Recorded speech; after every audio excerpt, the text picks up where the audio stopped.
إن الحمد لله نحمده ونستعينه ونستغفره ونؤمن به ونتوكل عليه ونعوذ بالله من شرور أنفسنا ومن سيئات أعمالنا من يهده الله فلا مضل له ومن يضلل فلا هادي له وأشهد أن لا إله إلا الله وأشهد أن محمدا عبده ورسوله أما بعد فقد قال الله تعالى في كلامه المجيد والفرقان الحميد فأعوذ بالله من الشيطان الرجيم بسم الله الرحمن الرحيم الحج أشهر معلومات فمن فرض فيهن الحج فلا رفث ولا فسوق ولا جدال في الحج. تعریف و توصیف حمد و ستائش بزرگی اور کبریائی اس وحدہ لا شریک کے لیے جو یکوتن ہے اس کائنات کا خالق و مالک ہے، اور اس کے بعد انگنت بے شمار درود و سلام سب سے آخری نبی سید المرسلین شافی محشر ساقی کوثر احمد مصطفیٰ محمد مصطفیٰ صلی اللہ علیہ وسلم کی ذات گرامی پر اللہم صلی علی محمد وعلی آل محمد كما صليت على إبراهيم وعلى آل إبراهيم إنك حميد مجيد. اللهم بارك على محمد وعلى آل محمد كما باركت على إبراهيم وعلى آل إبراهيم إنك حميد مجيد. رب اشرح لي صدري يسر لي أمري واحلل عقدة من لساني يفقهوا قولي ربي زدني علما ربي زدني علما ربي زدني علما. عنوان جو آج آپ کے سامنے رکھنا ہے وہ ہے حج، اور حج کا مقصد توحید اور اتحاد. جیسا کہ ہم جانتے ہیں صحیح بخاری مسلم کی متفق علیہ روایت ہے، اللہ کے نبی صلی اللہ علیہ وسلم کا فرمان بنی الاسلام علی خمس شہادت ان لا الہ الا اللہ وان محمدا عبدہ ورسولہ واقام الصلاۃ وایتاء الزکاۃ وصوم رمضان وحج البیت من استطاع الیہ سبیلا. کہ اللہ رب العالمین نے اس دین اس اسلام کی بنیاد کو 5 چیزوں پر کھڑا کر رکھا ہے. 5 چیزیں اسلام کی بنیاد ہے، یعنی ایسی بنیادیں ہیں کہ ان میں سے کسی ایک کو اگر گرا دیا جائے تو آدمی اگر جانتے بوجھتے سمجھتے ہوئے عقیدہ رکھتے ہوئے ان بنیادوں میں سے کسی ایک بنیاد کو چھوڑ دے تو وہ اسلام میں ہے یا نہیں اس کا فیصلہ اسے کرنا چاہیے. وہ اسلام سے خارج بھی ہو سکتا ہے ان بنیادوں کو چھوڑنے کی وجہ سے. اور وہ بنیادیں کون سی؟ پہلی بنیاد بتائی گئی اس بات کی گواہی دینا کہ اللہ کے سوا کوئی عبادت کے لائق نہیں اور محمد رسول اللہ صلی اللہ علیہ وسلم اللہ کے رسول ہے. جب اس کا اقرار بندے نے کر لیا، اللہ کو ایک مان لیا، اللہ کے نبی کو رسول مان لیا، تو دوسری بنیاد ہے اقام الصلاۃ، نماز قائم کرنا. 5 وقتہ نمازیں جو اللہ رب العالمین نے 10 سال کی عمر کے بعد ہر بچے اور بچی کے اوپر، ہر مرد اور عورت کے اوپر فرض کی ہے، اسے ادا کرنا. فجر، ظہر، عصر، مغرب، عشاء، ان 5 نمازوں کو پابندی کے ساتھ روزانہ دن اور رات میں ادا کرنا، یہ اسلام کی دوسری بنیاد ہے. تیسری بنیاد ایتاء الزکاۃ. اگر اللہ رب العالمین نے اتنا مال دیا ہے جو نصاب کے برابر ہے، سونا نصاب کے اوپر ہے، چاندی نصاب کے اوپر ہے، پیسہ نصاب کے اوپر ہے، غلہ اور کھیتی اگر نصاب کے اوپر ہے تو بندہ مومن پر اللہ رب العالمین نے زکات کو فرض کیا. زکات کی فرضیت کے بعد اسلام کا چوتھا رکن رمضان المبارک کے روزے رکھنا. کہ جب رمضان کا مہینہ آ جائے، آپ رمضان کا چاند دیکھ لیں، آپ بالغ ہیں، طاقتور ہیں، بیمار نہیں ہے، عذر نہیں ہے، تو رمضان کے 30 دن روزے رکھنا. اور اسلام کی آخری بنیاد حج البیت من استطاع الیہ سبیلا، جس کے پاس طاقت ہو، پیسہ ہو، قوت ہو، یعنی جسم سے بھی طاقتور ہے، پیسے سے بھی طاقتور ہے، تو حج کرنے کے لیے جانا. ہمارے کئی بھائی، کئی بہنیں، کئی بزرگ اس دور کے اندر یا تو حج کے سفر پر نکل چکے ہیں یا حج کے سفر پر جانے والے ہیں. اسی مناسبت سے یہ عنوان میں نے آپ کے سامنے رکھا کیونکہ اللہ کے نبی صلی اللہ علیہ وسلم جو خطبے دیا کرتے تھے اس دور کے اندر، یعنی جب یہ شوال کے بعد کے مہینے آنے لگتے تو آپ اپنے خطبوں کے اندر حج کا ذکر کرتے تھے، حج کے بارے میں بتاتے تھے، حج کی فضیلتوں کو بتاتے تھے. اس لیے آپ کی سیرت اور آپ کی سنت پر عمل کرتے ہوئے کچھ باتیں حج کے تعلق سے میں آپ کے سامنے رکھنا چاہتا ہوں. سب سے پہلی چیز یہ پتہ چلی کہ حج اسلام کی بنیادوں میں سے ایک بنیاد ہے. دوسری بات یہ کہ حج کو اللہ رب العالمین نے ہر مرد اور عورت کے اوپر جس کو طاقت اور پیسے اور جسم کی فرق کیا ہے، اگر آدمی نہ کرے تو اس کی فرضیت کا قائل نہ ہے، اور نہ کرے تو بندہ اسلام سے خارج بھی ہو سکتا ہے. جیسا کہ اللہ نے نبی صلی اللہ علیہ وسلم کا فرمان کہ من ماتا ولم یحج، اگر تم میں سے کوئی انسان مر جائے اس حالت میں کہ اس نے حج نہ کیا، طاقت تھی، پیسہ تھا، سفر کر سکتا تھا، جسم بھی طاقتور تھا، پیسے سے بھی طاقتور تھا، اگر اس کے باوجود حج نہیں کیا اور مر گیا تو اللہ کے نبی کہتے ہیں میں نہیں جانتا وہ یہودی ہو کر مرا یا نصرانی ہو کر مرا. یعنی اسلام پر گویا کہ اس کا انتقال بھی نہیں ہوا. کیوں؟ کیونکہ حج کی فرضیت کے بعد اس نے حج کو ادا نہیں کیا. اس سے پیسے نہیں کہ اس کی فضیلت کو بتا کر چھوڑ دیا یا اس کا حکم دے کر چھوڑ دیا. اللہ کے نبی صلی اللہ علیہ وسلم نے اس حج کے فضائل کو بھی بتایا. آپ ارشاد فرماتے ہیں العمرۃ الی العمرۃ کفارۃ لما بینہما والحج المبرور لیس له جزاء الا الجنہ. جب بندہ مومن عمرہ کرنے جاتا ہے تو عمرے کی فضیلت یہ ہے کہ جب آپ نے عمرہ کیا تو آپ کے ایک عمرے سے دوسرے عمرے کے بیچ میں جتنے گناہ عمرہ کرنے کی بنیاد پر اللہ معاف کر دیتا ہے. اور حج پوچھا ہے حج کا سوال کیا ہے تو قال الحج المبرور، اگر کسی انسان نے وہ حج کر لیا جو نیکیوں والا حج ہے، انسان حرام کاری سے بچا، حلال پیسے سے کیا، ارکان کو ادا کیا، یعنی اگر کسی بندے نے اپنی زندگی کے اندر حج مبرور کر لیا تو جنت کے سوا اس کو کوئی بدلہ نہیں دیا جائے گا، ڈائریکٹ جنت.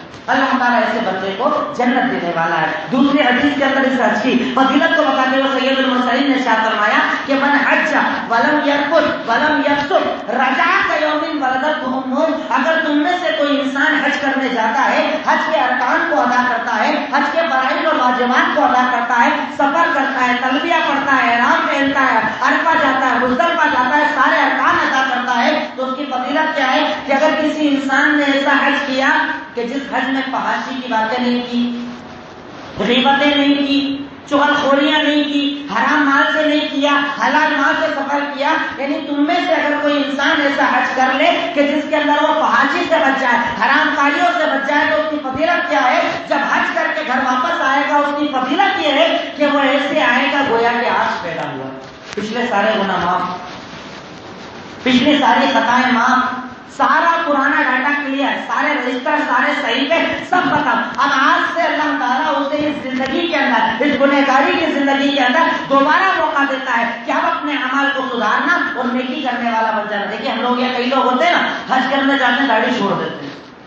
کئی خواتین ہوتی ہیں برقع نہیں پہنتی، لیکن برقع جب ان کو حج کا اگر کہا جائے تو کیا کہتی ہیں ابھی نہیں، وہ حج کر لیں گے تو پھر برقع پہننا پڑتا ہے، اس کے بعد حج کر لیں گے تو اس کے بعد داڑھی رکھنا پڑتی ہے. مطلب یہ سمجھا جاتا ہے کہ حج کرنے سے عمل، یعنی حج کیا تو عمل کرنا، نہیں تو عمل کرنے کی کوئی ضرورت نہیں. جبکہ بتائیے اسلام نے کیا کہیں خاتون کو کہیں پر حکم دیا کہ حج کرنے کے بعد ہی پردہ کرنا؟ کہیں حکم نہیں دیا. کیا مرد کو کہا کہ حج کرنے کے بعد ہی داڑھی رکھنا؟ اس کا حکم شریعت میں نہیں. مقصد یہ ہے کہ حج کے بعد انسان اپنی زندگی کو بدل دے، اپنے اعمال کو بدل دے، اپنی کوتاہیوں کو ختم کر دے اور ایک نئی زندگی کی شروعات کرے. کیونکہ اللہ رب العالمین اسے اس زندگی کے اندر یہ موقع دے رہا ہے کہ اگر تو نے حج مبرور کر لیا تو تجھے جنت دی جائے گی، اور تیری فضیلت یہ کہ تو جب گھر واپس لوٹے گا تو ایسا لوٹے گا گویا کہ تو آج پیدا ہوا.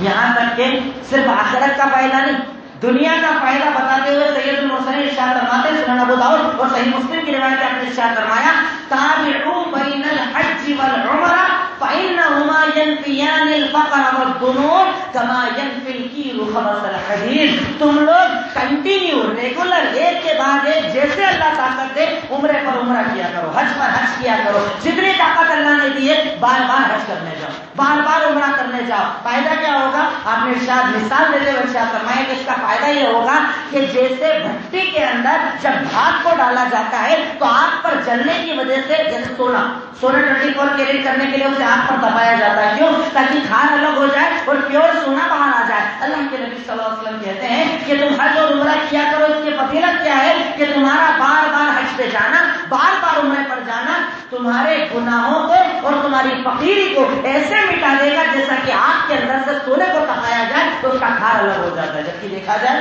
لاجیکلی بات سمجھ میں نہیں آتی, لیکن ایمان کا سمجھ میں آتی. لاجیکلی کیا نظر آتا ہے؟ 3 لاکھ کا خرچہ ایک آدمی کا, میاں بیوی کا 6 لاکھ کا خرچہ, تو یہ تو پیسہ کم ہو رہا ہے نا. لیکن اللہ کے نبی اگر کہہ رہے ہیں کہ بڑھے گا. آپ دیکھ لو ان لوگوں کی مثال, ان لوگوں کی زندگیاں کہ جو لوگ حج یا عمرہ کر کے آئے, کرنے کے بعد اللہ ان کے کاروبار میں ایکسٹرا برکتیں ڈال دیتا ہے. جتنا خرچ کیا اس سے زیادہ اللہ تعالیٰ انہیں مال دیتا ہے. کیوں؟ کیونکہ اللہ کے نبی کا وعدہ ہے, اس زبان کا وعدہ ہے کہ جن زبان کے بارے میں اللہ رب العالمین نے ایک گارنٹی دی, وما ينطق عن الهوى ان هو الا وحی یوحى, یہ نبی اپنی طرف سے کچھ نہیں کہتے, جو کہتے ہیں وہ رب کا کلام ہوتا ہے. تو اگر اللہ نے طاقت دی ہے تو یہ مت سوچو پیسہ کم ہو جائے گا.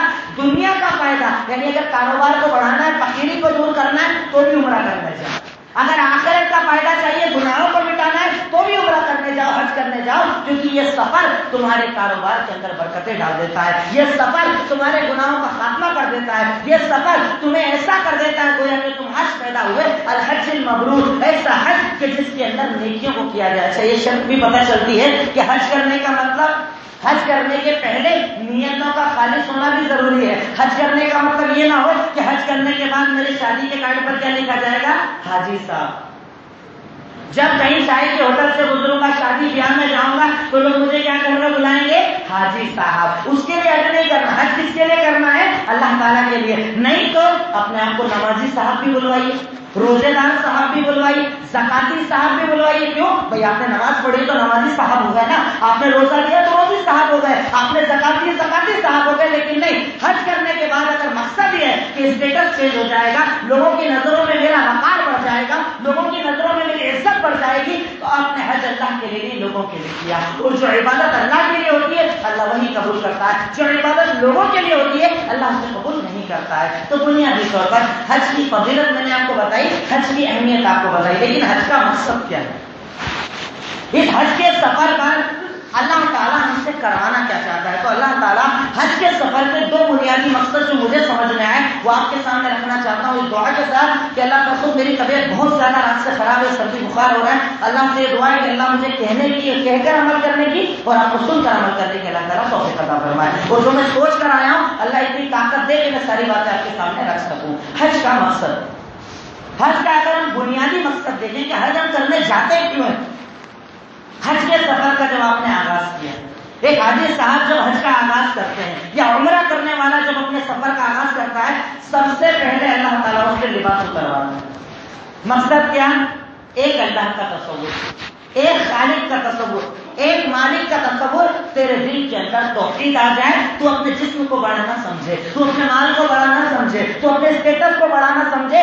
اللہ تعالیٰ کے اس گھر پر مکہ یا مدینہ, مکہ جانے کے پہلے, اس سفر کی شروعات سے پہلے, اس گھر میں یا اس مسجد میں انٹری کرنے کے پہلے اللہ تعالیٰ سب سے پہلے ہمارا لباس اتروا دیتا ہے. لباس اتارنے کے بعد ہم نے کیا پہن لیا؟ احرام پہن لیا. حج کا سب سے بڑا مقصد, اور اسی لیے آپ دیکھیے اکثر لوگ جو حج کرنے جاتے ہیں اگر ان کا مقصد دین ہو تو اکثریت حج کرنے کے بعد توحید پرست ہو جاتی ہے. حج کرنے کے بعد زندگیاں چینج ہو جاتی ہے. حج کرنے کے بعد شرک سے توبہ کر لیتے ہیں. 50 لوگوں کو میں اپنے سامنے جانتا ہوں کہ حج کے سفر کے بعد ان لوگوں نے اپنی دینی زندگی کو چینج کر لیا, توحید کے راستے پر آ کر شرک سے توبہ کر لی. کیوں؟ کیونکہ حج کی ابتدا بھی توحید سے ہے اور انتہا بھی توحید سے.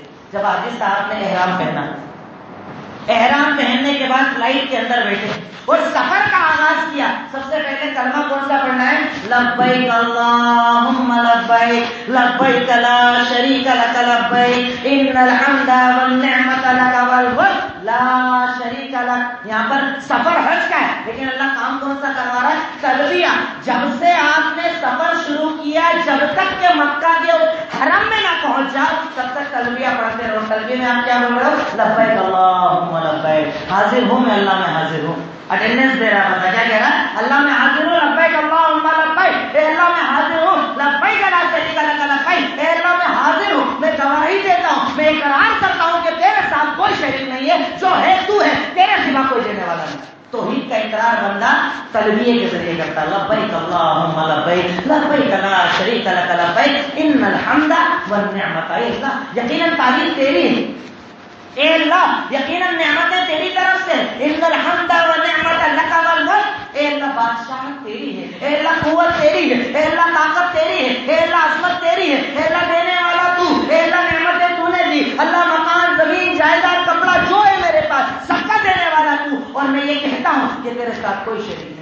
اب سوچو اگر حاجی صاحب کوئی جائیں یہاں سے حج کے سفر پر اور تلبیہ بھی پڑھ رہے ہیں اور ساتھ میں شرک بھی کر رہے ہیں، ان کا حج ہوا کہ نہیں ہوا وہ خود فیصلہ کر لیں، کیونکہ اللہ تعالیٰ اس سفر کی شروعات پر یعنی ابھی آپ فلائٹ کے اندر بیٹھے ہو اور وہیں سے اللہ تعالیٰ آپ سے پہلے توحید کا اقرار کروا رہا، بولو اللہ ایک ہے، اللہ ایک ہے، خالق ایک ہے، مالک ایک ہے، تعریف اس کی ہے، نعمت اس کی ہے، بادشاہ اس کی، عطا کرنے والا، دینے والا، سننے والا، سب کچھ اللہ ہے، اور اللہ میں گواہی دیتا ہوں کہ تیرے ساتھ کوئی شریک نہیں، یعنی نہ تو کوئی تیرے جیسا ہے اور نہ کوئی تیرے ساتھ شریک ہے، تیرے برابر بھی کوئی نہیں اور تیرا شریک بھی کوئی نہیں، یعنی ایسا کوئی نہیں جو تیری برابری کر سکے اور ایسا بھی کوئی نہیں جو تیرے ساتھ لگا ہوا ہو کہ میں کہوں اور وہ میری بات تجھ تک پہنچا دے، تو اکیلا ہے، تو تنہا ہے، تو کسی کا محتاج نہیں، دنیا کو عطا کرنے والا اور دینے والا تو۔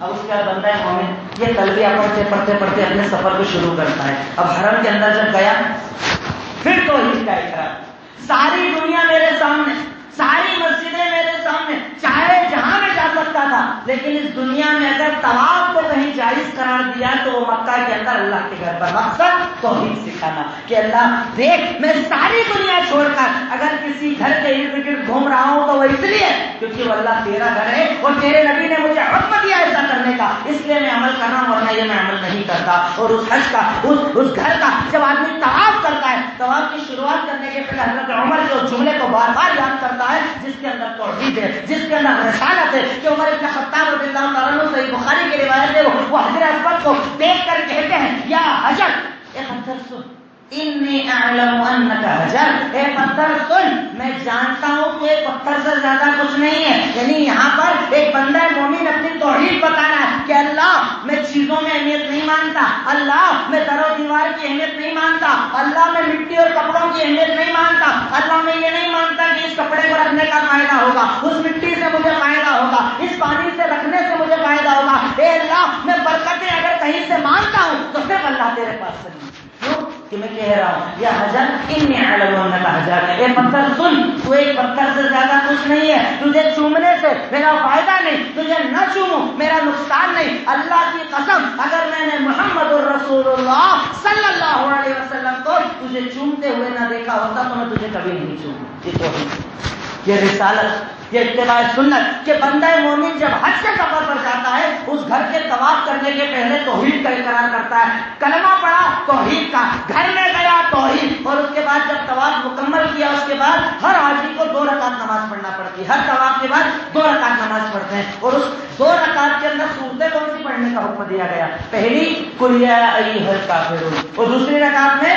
قل ھو اللہ احد۔ مقصد توحید، مقصد ایکیشور بات، مقصد ایک اللہ کی طرف حاجی کو لے کر آنا کہ حاجی اگر تو حج کر رہا ہے تو اس حج کے سفر میں اپنی توحید کو مضبوط کر کے جانا کہ اللہ کے سوا نہ کوئی دینے والا، نہ کوئی عطا کرنے والا، نہ کوئی سننے والا، نہ کوئی دیکھنے والا، جب دے گا وہ، جو دے گا وہ، اس کے علاوہ ساری کائنات جمع ہو جائے نہ مجھے فائدہ دے سکتی نہ مجھے نقصان دے سکتی۔ کہ حاجی جب طواف مکمل کرتا ہے، طواف کے بعد جب نماز پڑھتا ہے تو نماز میں کہتا ہے پہلی رکعت کے اندر قل یا ایھا الکافرون، اے کافر سنو، لا اعبد ما تعبدون، میں عبادت نہیں کرتا ہوں معبودوں کی جن کی تم کرتے ہو، نہ تم عبادت کرتے ہو میرے اللہ کی، اور میں عبادت کرنے والا نہیں جن کی تم عبادت کرنے والے ہو، میں جانتا ہوں یہ سب معبود تمہارے اپنی جگہ، لیکن میں عبادت نہیں کروں گا، لکم دینکم ولی دین، تمہارے لیے تمہارا دین، میرے لیے میرا دین، اللہ کے ساتھ شرک نہیں کروں گا۔ کون کہہ رہے ہیں؟ اللہ کے نبی صلی اللہ علیہ وسلم کے جملے ہیں۔ دوسری رکعت جب پڑھے تو کہا گیا قل ھو اللہ احد، کہہ دیجیے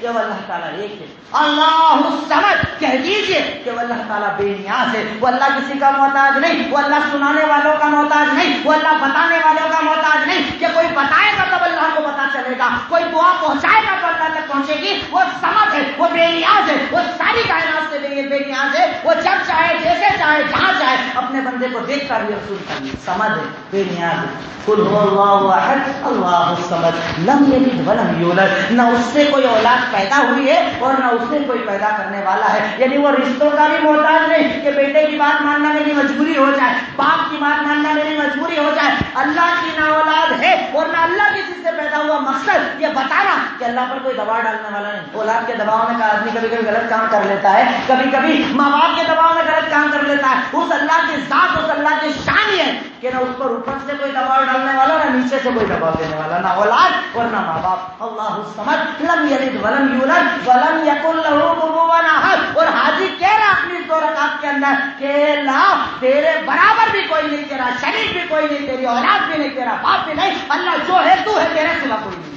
اللہ تعالیٰ اس حج کے سفر میں توحید سکھا رہا ہے. بندہ مومن اللہ کی رضا کے لیے کپڑوں کو اتار کر, ایک لباس پہن کر, ایک جیسا بن کر, ایک جیسا ہو کر بالوں کو اترواتا ہے, صفا مروا کی صحیح کرتا ہے اور اس میں بار بار کہتا ہے ربنا آتنا فی الدنیا حسنہ وفی الآخرۃ حسنۃ وقنا عذاب النار. چاہے طواف ہو اس میں یہی دعا سکھائی گئی, صحیح کرے اس میں یہی دعا سکھائی گئی. مقصد توحید کہ بندہ مومن سارے کپڑے اتار کر, سارا اسٹیٹس چھوڑ کر, نام اور نمود چھوڑ کر, سب کچھ چھوڑ کر اللہ تیرے گھر پر, تیرے در پر میں ایک دعا مانگنے آیا ہوں, اے اللہ دنیا کی بھلائیاں دے دے اور اے اللہ جہنم کے آگ سے بچا لے. تو کہ اللہ دنیا چلائے گا تو کون؟ تو.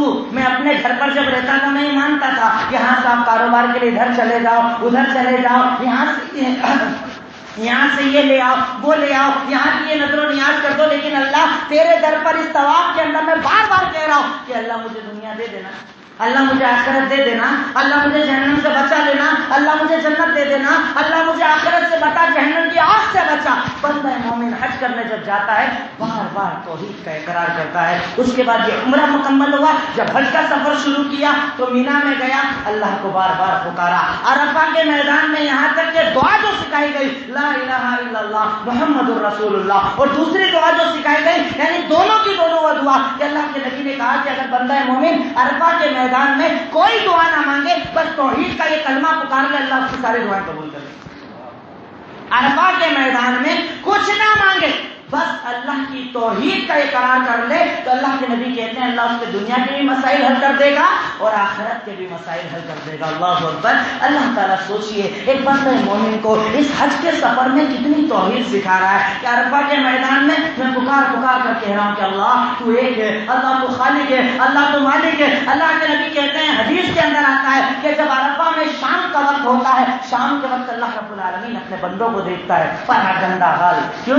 8 تاریخ سے احرام پہنا ہوا ہوتا ہے, دھول بھی لگ جاتی ہے, گندگی بھی لگ جاتی ہے, سر پر مٹی لگ جاتی ہے. اللہ تعالیٰ سارے ان گندے بندوں کو دیکھتا ہے, کپڑے گندے ہیں, سر گندے ہیں, دھول لگی ہوئی ہے, پسینہ ہو رہا ہے, بارش کہیں کبھی ہو جاتی ہے, کبھی پسینہ آ جاتا ہے. اس حال میں اپنے سارے بندوں کو دیکھ کر اللہ فرشتوں سے کہتا ہے فرشتوں سنو یہ میرے بندے کیوں آئے ہیں؟ کہ اللہ تیرے پاس آئے ہیں. کیا مانگ رہے ہیں؟ اللہ تجھ سے مغفرت مانگ رہے ہیں, ان کو یقین ہے مجھ پر, مجھے دیکھا ہے انہوں نے. کہ اللہ نہیں دیکھا لیکن یقین کرتے ہیں. کہا گواہ بن جاؤ میں نے سب کو معاف کر دیا.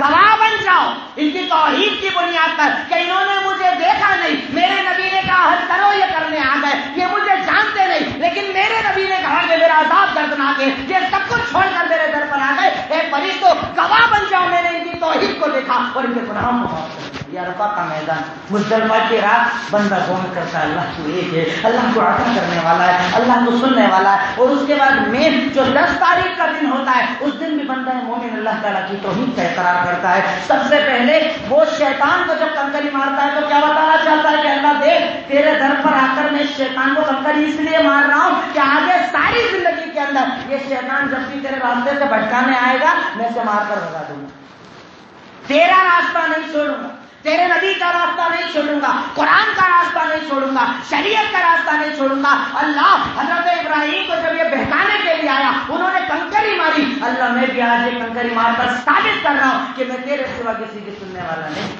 میں تیرے سوا کسی کی ماننے والا نہیں, میں جھکوں گا تیرے آگے, میں مانوں گا تیری. اور اس کے بعد جب بندہ مومن قربانی کرتا ہے تو اللہ کے نبی نے ہمیں جو دعا سکھائی, ارشاد فرمایا قل ان صلاتی ونسکی ومحیای ومماتی للہ رب العالمین لا شریک لہ وبذلک امرت. کہ حاجی جب قربانی کر رہا ہے قربانی کے اندر بھی توحید کی دعا پڑھتے ہوئے کہتا ہے کہ کہہ دیجئے ان صلاتی میری نماز, ونسکی میرا قربانی کرنا, ومحیایا میرا جینا, ومماتی اور میرا مرنا للہ رب العالمین, صرف اللہ رب العالمین. یعنی میں نماز پڑھوں گا کس کے لیے؟ میرے رب کے لیے. میں قربانی کروں گا کس کے لیے؟ میرے رب کے لیے. میں جیوں گا کس کے لیے؟ میرے رب کے لیے. اور میں مروں گا کس کے لیے؟ میرے رب کے لیے. لا شریک لہ، میں اس کے ساتھ شرک کرنے والا نہیں. بذالک امرت، کیونکہ مجھے اسی چیز کا حکم دیا گیا ہے. تو بندہ مومن اپنے حج کے پورے سفر کے اندر بار بار اللہ کی توحید کا اقرار کرتا ہے، بار بار اللہ کو ایک ماننے کا اقرار کرتا ہے، قدم قدم پر اپنی توحید کو ثابت کرتا ہے. افسوس والے ہیں وہ لوگ، انتہائی زیادہ افسوس ہے ان لوگوں پر کہ حج کا سفر بھی کریں اور اس کے بعد بھی توحید کے راستے پر نہ آئے. تو گویا کہ انہوں نے احرام پہننے سے لے کر قربانی کرنے تک حج کے احکامات کو سمجھا نہیں کہ 11 تاریخ کو میں کنکری مارنے کیوں جاتا ہوں، 12 تاریخ کو میں شیطان کو کنکری کیوں مار رہا ہوں، یہ بتانے کے لیے کہ ابراہیم علیہ السلام کو جب اللہ تعالیٰ نے کہا جاؤ بیٹے کو قربان کر دو، اس اللہ کے حکم کی اتنی اہمیت کہ بیٹے کی محبت چھوٹی ہو گئی لیکن اللہ کا حکم بڑا ہو گیا، لے کر گئے قربانی کرنے جا رہے ہیں. شیطان نے کہا ارے سوچو تو صحیح،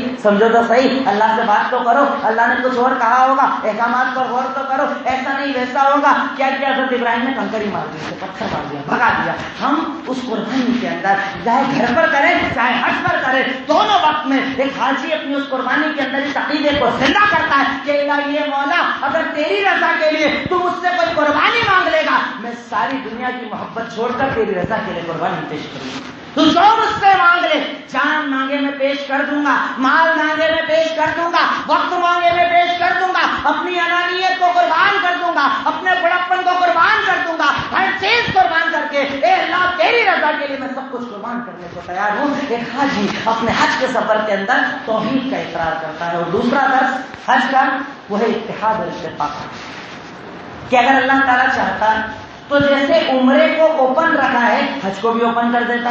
جب دل ہو کر کے آ جاؤ، جب دل ہو چلے جاؤ، جب دل ہو مینا میں رہ لو، جب دل ہو عرفہ میں رہ لو، جب دل ہو مزدلفہ چلے جاؤ. لیکن اللہ رب العالمین جس کا ہمیں اس دنیا میں بھیجنے کا مقصد ارشاد فرمایا، اللہ تعالیٰ ہمیں جو مقصدیت دیتا ہے، ہمیں جو حکم دیتا ہے، ارشاد فرمایا واعتصموا بحبل اللہ جميعا ولا تفرقوا، مل کر ایک ساتھ اللہ کی رسی کو مضبوطی سے تھام لو. ایک حاجی جب حج کرنے جاتا ہے اللہ تعالیٰ اس حج کے سفر کے اندر اسے اتحاد اور اتفاق سکھاتا ہے، غریبوں کی محبت سکھاتا ہے، بھائیوں کا خیال رکھنے والا بناتا ہے کہ اللہ تو نے اپنے گھر آنے کے پہلے میرا اسٹیٹس اتروا دیا، میرے کپڑے اتروا دیے، میرا سارا وہ جو بڑا زون تھا وہ ختم کر دیا، اور اللہ 2 کپڑوں کے اندر مجھے کر دیا. اے اللہ جب تو نے مجھے حج کا حکم دیا تو